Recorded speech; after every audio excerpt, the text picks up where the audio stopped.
Hello friends, દૂધી લગભગ નામ સાંભળતા જ બાળકો છે એને સ્કીપ કરી દેતા હોય છે ખાવા માટે. તો દૂધી માટેની બાળકો પણ ખાય અને મોટેરા પણ ખાય એવી સરસ મજાની આપણે દૂધીની રેસીપી લઈને આવ્યા છીએ. તો એના માટે મેં અડધી દૂધી છે એને આ રીતે છાલ ઉખેડી અને એના આપણે નાના નાના ટુકડા કરી લેવાના છે. આજે આપણે બનાવવાના છે દૂધીનું એકદમ મસ્ત અને રસ્સાદાર દેશી ઢબે બનતું શાક.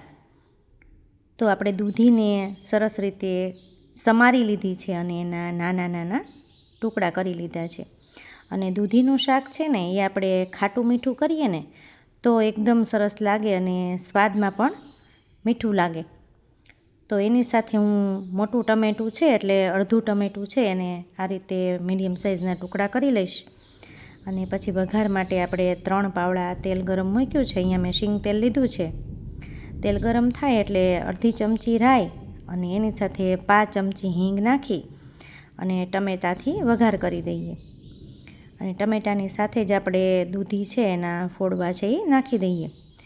તો ટમેટાં અને દૂધીનો વઘાર છે આપણે ખાલી રાઈ અને હિંગની સાથે કર્યો છે. અહીંયા આપણે આખું જીરું નાખતા નથી. અમારા ઘરમાં દૂધીનું શાક છે એ ખાલી રાઈ અને હિંગના વઘાર સાથે જ કરવામાં આવે છે. અહીંયા અમે આખા જીરાનો ઉપયોગ કરતા નથી. તમે ઈચ્છો તો તમે લસણની કળી પણ નાખી શકો જો તમને લસણવાળું શાક ભાવતું હોય તો.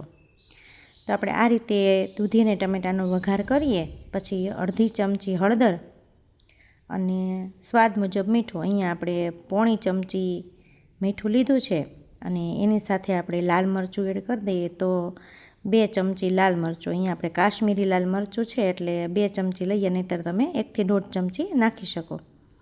અને બધો મસાલો છે એ સરસ રીતે શાકમાં ભેળવી દેવાનો છે અને આમનમ તેલમાં 2 મિનિટ માટે ચડવા દેવાનું છે. ત્યારબાદ એની અંદર અડધી ચમચી ખાંડ. અહીંયા હું ખાટું મીઠું શાક બનાવું છું એટલે હું ખાંડ નાખું છું. તમને મીઠું શાક ન ભાવતું હોય તો તમે ખાંડને સ્કીપ કરી શકો છો. ખાંડની જગ્યાએ ગોળ પણ એડ કરી શકાય. તો આ રીતે બધો મસાલો મિક્સ થઈ જાય અને થોડીવાર ચડે એટલે એની અંદર અડધો ગ્લાસ પાણી નાખી અને સેજ એને હલાવી અને પછી કુકરનું ઢાંકણ બંધ કરી અને ધીમા ગેસે આપણે એને 2 વિસલ કરવાની છે. કારણ કે દૂધીનું શાક છે એકદમ ગળી જાય અને ફૂલ વિસલ રાખીએ તો તરત ચડી જાય તો કાચું પાકું રહે. તો આ રીતે 2 વિસલ બાદ આપણું શાક છે એ સરસ ચડી ગયું છે અને આપણે એની અંદર હવે ધાણા ભાજી નાખી દઈએ. કોઈ ધાણા જીરું પણ નાખતા હોય છે.